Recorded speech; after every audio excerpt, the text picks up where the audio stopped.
নমস্কাৰ। এইকেইদিনৰ hot topic হৈছে গৰু মাংস। গৰু মাংসৰ লগত কাৰ কি স্বাৰ্থ জড়িত হৈ আছে, কাৰ কি কেনেকুৱা ধৰণৰ কথা, এইখিনি কেনেধৰণে সকলোৱে বেলেগ বেলেগকৈ আলোচনা কৰি আছে। মই যিখিনি ভাবোঁ সেইখিনি মই আপোনালোকৰ আগলৈ আগবঢ়াই দিবলৈ বিচাৰিছোঁ। এতিয়া গৰু মাংস হিন্দু উপকাৰ কৰিছেনে মুছলমানৰ উপকাৰ কৰিছে? গৰু মাংস বন্ধ হৈ পেলাই উপকাৰটো কাৰ হৈছে, হিন্দু নে মুছলমানৰ? মোৰ মতে ইয়াত মুছলমানৰ লাভহে হোৱা মই দেখা পাইছোঁ। এনেকৈ চাব দেই, হিন্দু আৱেগ জয় কৰিবলৈ চৰকাৰে যত্ন কৰিছে, কিন্তু মুছলমানৰ নহয়। মুছলমানৰ বাবে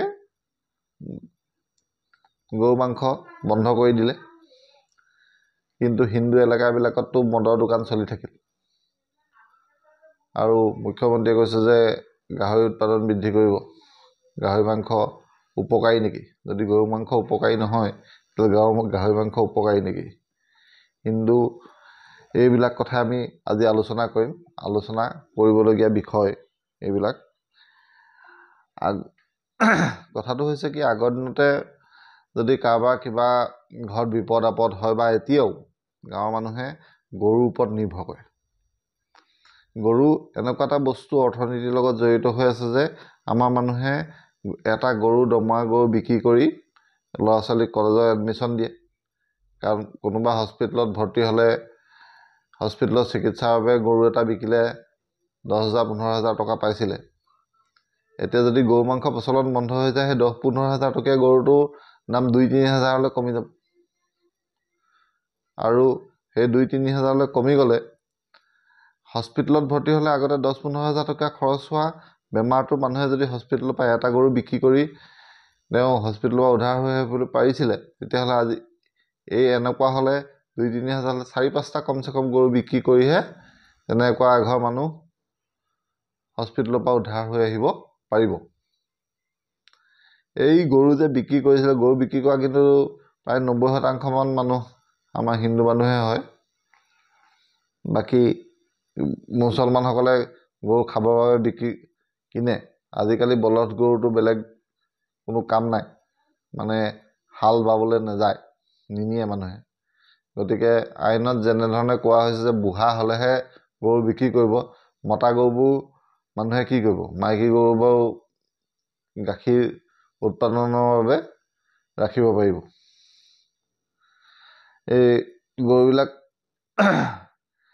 গৰুবিলাকৰ পৰা সেইখিনি আমাৰ হিন্দু মানুহৰ উপকাৰ হৈছে। মুছলমানৰ উপকাৰ কোনটো ক্ষেত্ৰত হৈছে চাওক। এটা গৰু মাংসটো হৈছে এটা ৰেড মিট। ৰেড মিটটো অপকাৰী বস্তু। যদি মুছলমানৰ বাবে হোটেলে যিখিনি গৰু মাংস বন্ধ কৰি দিয়া হৈছে, তেওঁলোকে গৰু মাংস নাখাব। তাৰ ফলত তেওঁলোকৰ বেমাৰ আজাৰ কমিব। এইটো উপকাৰটো মুছলমানলৈ যাবগৈ। আমাৰ হিন্দুকেইটা এলেকাত মদৰ দোকান বাঢ়ি গ'ল। মদৰ প্ৰচলন বৃদ্ধিৰ ফলত হিন্দু এলেকাত বহুতকেইটা প্ৰব্লেম হৈছে। যেনেকৈ যিখিনিয়ে মদ খায়, মদ খোৱাৰ ফলত তেওঁলোকৰ ঘৰত আৰ্থিক ক্ষতি হৈছে। বহুত দিন হাজিৰা কৰি ফুৰা মানুহে এতিয়া সহজলভ্য হোৱাৰ কাৰণে পূৰা খাই দিয়ে, আৰু দিনটো হাজিৰাটো আধাটো মদতে থৈ গুচি আহে, বা তেনেকুৱা ধৰণৰ আৰ্থিক ক্ষতি হৈ যায়। স্বাস্থ্যৰ ক্ষতি হয়, মদ বেছিকৈ খালে স্বাস্থ্যৰ ক্ষতি হৈ যায়। স্বাস্থ্য ক্ষতি হোৱাৰ ফলত হস্পিটেললৈ যাবলগীয়া হয়। পৰিয়ালৰ ক্ষতি হয়।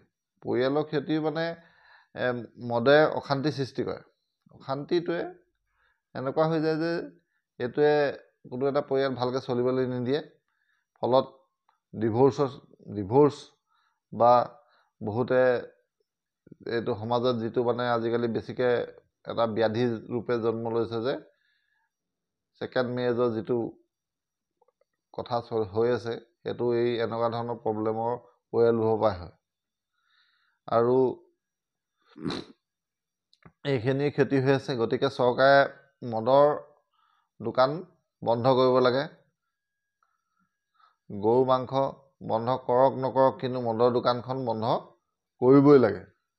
এতিয়া আমাৰ মানুহক গৰু মাংসৰ মুছলমানে খাই তাৰ ওপৰত ভেটি এটা মানে আৱেগ সৃষ্টি বিষয়টো কেতিয়াও ভাল নহয় বুলি মই ভাবোঁ। লগতে এই গৰু মাংস যে বন্ধ হৈছে, গৰুখিনি এতিয়া থকা গৰুখিনিয়ে কাৰ উপকাৰ কৰিব? সেইটো নিশ্চয় মানে আমাৰ এতিয়া আমি জানিব লাগে যে গৰু মাংস ৰপ্তানিৰ ক্ষেত্ৰত ভাৰতৰ পৃথিৱীৰ ভিতৰত 2 নম্বৰ স্থানত আছে। আৰু এই গৰু মাংসবোৰ ৰপ্তানি ডাঙৰ ডাঙৰ কোম্পানীবিলাকে কৰে। আৰু অভিযোগ মতে এইখিনি বহুতো মানে চৰকাৰী পক্ষত থকা মানুহৰ গৰু মাংসৰ কিছুমান কোম্পানী আছে।